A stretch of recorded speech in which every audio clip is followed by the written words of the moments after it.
दोस्तों अगर आप भी सूर्या को टी20 का सबसे खतरनाक बल्लेबाज मानते हैं तो हमारी इस वीडियो को लाइक जरूर कीजिएगा। दोस्तों दूसरे टी20 में कप्तान सूर्य कुमार यादव के बल्ले ने लगाई दहाड़।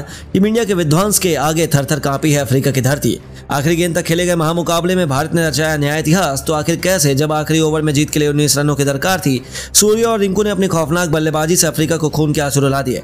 ऐसा क्या हुआ इस महामुकाबले में जिसके अंतिम गेंद तक कह पाना नामुमकिन था कि कौन मारेगा बाजी।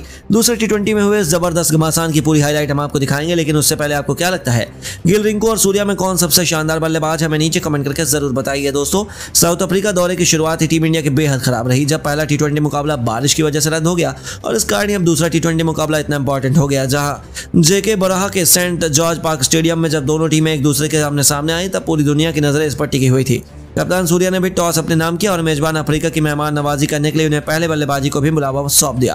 पर दोस्तों शानदार फॉर्म में चल रही अफ्रीका की टीम कुछ ऐसा कर जाएगी इसकी उम्मीद शायद किसी ने नहीं की थी। पारी की शुरुआत करने आए हेनरी क्लासेन ने शुरू से ही भारतीय गेंदबाजों को रिमांड पर लेते हुए केवल 27 गेंद में ही अपना तूफानी अर्धशतक पूरा करके भारतीय टीम के पसीने छुड़ा दिए।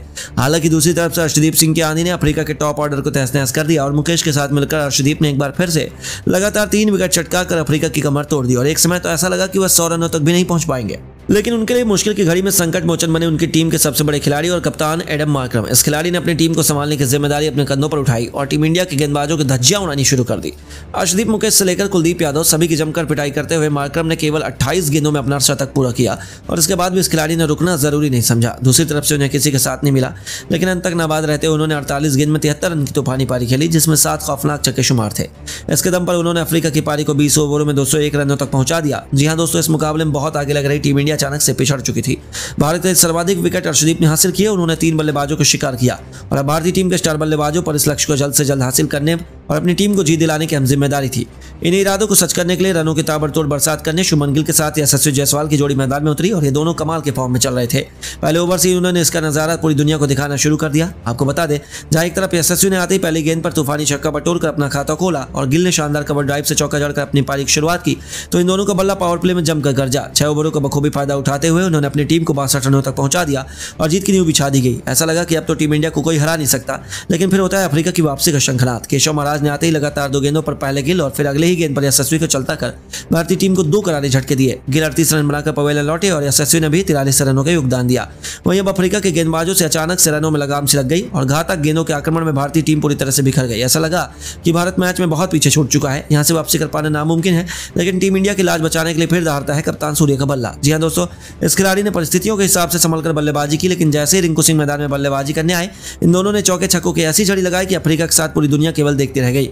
मार्को जेनसन की लगातार 3 गेंदों पर 3 खौफनाक छक्के लगाकर सूर्य कुमार यादव ने 31 गेंदों में अपना अर्धशतक पूरा किया और दूसरी तरफ से रिंकू भी उनका बखूबी साथ निभा रहे थे। इन दोनों के बीच पलक झपकते ही 80 रनों से भी अधिक की पार्टनरशिप हो चुकी थी और मुकाबले में टीम इंडिया वापसी कर चुकी थी। देखते ही देखते मैच अंतिम ओवर में पहुंच चुका था, जहां अभी भी जीत के लिए 19 रन चाहिए थे और मैदान में मौजूद थे भारत के 2 सबसे बड़े मैच विनर। दोस्तों अफ्रीका की तरफ से अंतिम ओवर लेकर आए थे लुंगी एंगडी। वहीं पूरा स्टेडियम इन दोनों बल्लेबाजों के लिए नारे लगा रहा था। पहली गेंद पर रिंकू 2 रन ले पाए और दूसरी गेंद पर उन्होंने चौका जड़ दिया, लेकिन तीसरी गेंद पर लुंगी ने उन्हें केवल सिंगल लेने दिया। पहली 3 गेंदों पर 7 रन बन चुके थे और अब अंतिम 3 गेंद पर जीत के लिए 12 रनों की दरकार थी। स्ट्राइक पर थे दुनिया के नंबर 1 टी20 बल्लेबाज सूर्या।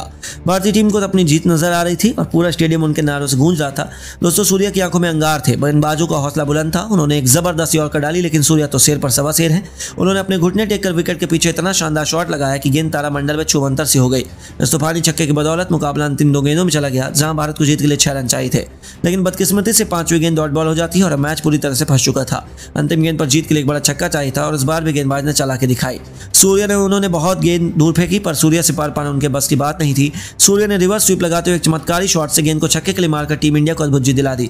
अफ्रीका के खिलाड़ी तो परेशान ही नहीं हो पाए और भरोसा नहीं कर पाए कि आखिर ये हुआ क्या है, लेकिन सूर्य ने एक बार फिर साबित किया कि आखिर वो क्यों दुनिया के नंबर 1 बल्लेबाज हैं और अकेले उन्होंने अफ्रीका को तहस नहस करके रख दिया। भारतीय टीम ने तीनों मैचों की टी20 सीरीज में 1-0 से बढ़त बना ली। लेकिन दोस्तों आपको क्या लगता है, टीम इंडिया तीसरे टी20 मुकाबले को अपने नाम का सीरीज को चैंपियन बन पाएगी या नहीं? अपनी राय में नीचे कमेंट बॉक्स में जरूर दें और ऐसी शानदार खबरों के लिए चैनल को सब्सक्राइब जरूर करें। धन्यवाद।